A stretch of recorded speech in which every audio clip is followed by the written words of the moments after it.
Hey everyone, welcome back to my channel. If you find yourself sticking to your eating habits during the day, but struggling with binge eating at night, you are definitely not alone. In this video, I'm going to show you how to stop binge eating at night fast without giving up any of the foods you love, and trust me, it's something that literally anyone can do. Plus, I'm going to give you 3 examples of women just like you who've done this before and transformed their relationships with food as a result. But before we dive in, let me introduce myself. I'm Emily Hall, the binge eating coach, and over the last decade, I've transformed my own eating and weight issues using the methods I'm sharing today, and I've helped countless women just like you do exactly the same. So let's get started. If you're stuck in that frustrating cycle of nighttime binge eating, I have been there, believe me. I'd come home from work, exhausted, emotionally drained. As soon as I hit the sofa, that food would start calling to me. I'd start with one biscuit, then another, and you know what, before I knew it, I'd have cleared the entire cupboards. I was in that same spot like every single night, going to bed with that guilt of not having any willpower, waking up the next morning feeling like a complete failure. So you're not alone in this. Almost all of my clients find nighttime the hardest time to stay on track, which is why I wanted to share this important mindset swap that helped me and my clients break that cycle for good. And here's the deal, it is not about willpower, it never was. Believing that it is can actually keep you stuck in that cycle of depleted resources, overcompensation, and oh my God, that self-loathing.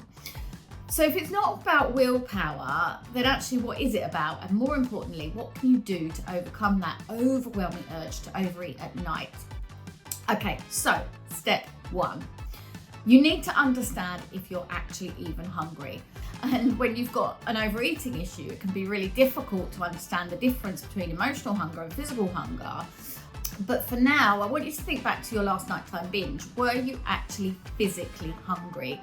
If you're sticking to rigid food rules, excuse me, or overly restricting your intake during the day, this could be causing you way more harm than good. Because, strict diets, they often lead to binge eating because your willpower gets depleted and distractions disappear at night. Plus, if you've been starving yourself all day, your body is going to be desperate for food by the end of a really hard day. And then you've got less energy to resist those cravings. Here's what you can do about it. First things first, listen to your body. Listen to it throughout the day. If you're physically hungry, give your body the fuel it's asking for. Do not ignore it. That's the worst thing you can do. But often, when we're in a restrictive diet, we ignore the physical signs of hunger because we're not allowed calories at that time. Secondly, make sure you're eating balanced meals throughout the day. And yeah, I know that's an obvious one, but I just want to reiterate that before we get onto the emotional side of things. So, include a mix of protein, healthy fats, fiber, all the things that keep you full and satisfied. And yeah, I know you know all of this, but I've got to put it in here. But let's just suppose, just for a minute, that you've got rid of the emotional drivers, which I'm going to talk about next, and you're really tuning into what your body is telling you. And your body could be telling you a completely different story to the one that we're programmed to do, which is to eat breakfast, then lunch, then dinner. I had a client once, Lydia, who ended up eating her dinner at 11 o'clock in the mornings, as that's what her body needed. If she'd stuck to those rigid food rules, she'd have been stuck with that nighttime binging forever. But doing things this way, giving her body what it was asking for when it needed it, made a huge difference. But we did also need to look at the emotional side of things, which leads nicely onto my step 2. And that is that you have to address your emotions. Nighttime is when the world gets quiet, the distractions fall away, and you're left with just your thoughts. And this is when underlying emotions come to the surface and it can feel so overwhelming. And the result, seeking comfort in food. Emotional eating is a really common response to feelings of sadness, loneliness, anger, frustration. If you felt emotionally drained during your last nighttime binge, it is time to build yourself an emotional outlet. So here's what to do. I want you to try journaling. It's a bit like writing a text to an ex, but you never send it, right?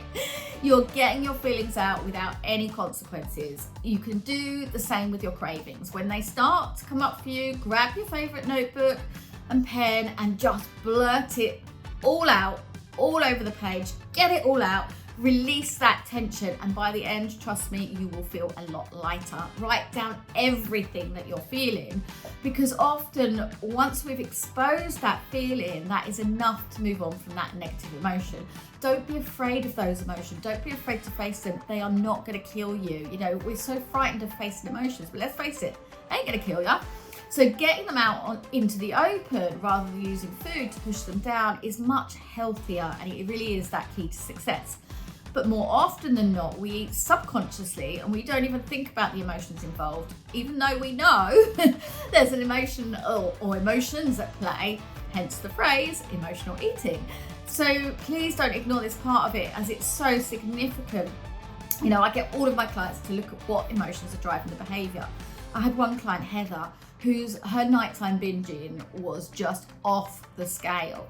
But once we started to look at her emotions, she really started to connect those night times with loneliness after her husband had died. It was just so sad. And food was filling that emotional void. But there are so many better ways that we can fill that void. And once we did that with Heather, along with healing the trauma of losing her husband, that nighttime binging disappeared. So finally, my step 3, that you have to reframe your mindset. So there's a saying about skiers, ski the gaps, not the trees, which basically means shift your focus. If you're denying yourself the foods you love, if you're creating a restrictive environment and you're running that I can't have chocolate on replay in your mind every 10 minutes, let's face it, we've all done that, all you're going to focus on is that chocolate. Like the skier. She's hurtling down the hill at 30 miles an hour and she's got one goal: do not hit a tree. But if she focuses on the trees, and she's going to aim straight for them, right? Instead, she wants to focus on the path forward, and voila, she safely lands at the bottom of the mountain. My point is this: if you're constantly telling yourself you're not allowed certain foods, all you're going to do is crave them more and more. And at the end of the day, when your energy and your mental fortitude are at their weakest, that dam is going to break and you will overcompensate for lost time. But here's how you do it. You are going to allow all foods to fit into your daily routine, which is scary, right? I know when you've been in that dieting mentality, this is really scary.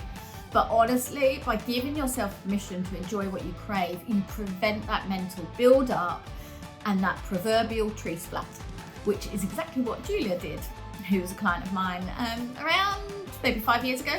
She never allowed herself to have cake or chocolate, but of course all this did was just last a few days at a time, and then she'd have these massive blowouts. And it was really hard for her in the beginning to get her head around the fact that all foods are allowed. But once she changed that way of thinking, then food lost its power. And now 5 years on, there's no more binging. She eats cake, she eats chocolate now and again, just when she fancies it. She is no longer powerless over food. She's got complete control, which is amazing. And honestly, these simple shifts really make a huge difference to your nighttime eating. You are not a failure. You don't lack willpower. This isn't how it has to be for the rest of your life. It's all about understanding your triggers and setting up support systems to help you. And speaking of support, I have a free masterclass, 5 shifts to end emotional eating forever.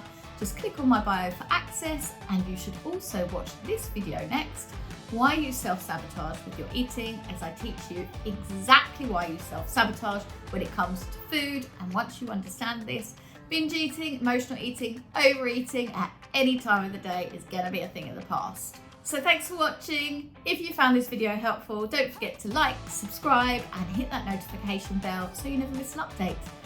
And if you have any questions or you want to share your own experiences, please do drop a comment below. I'd love to hear from you, and I will see you in the next video.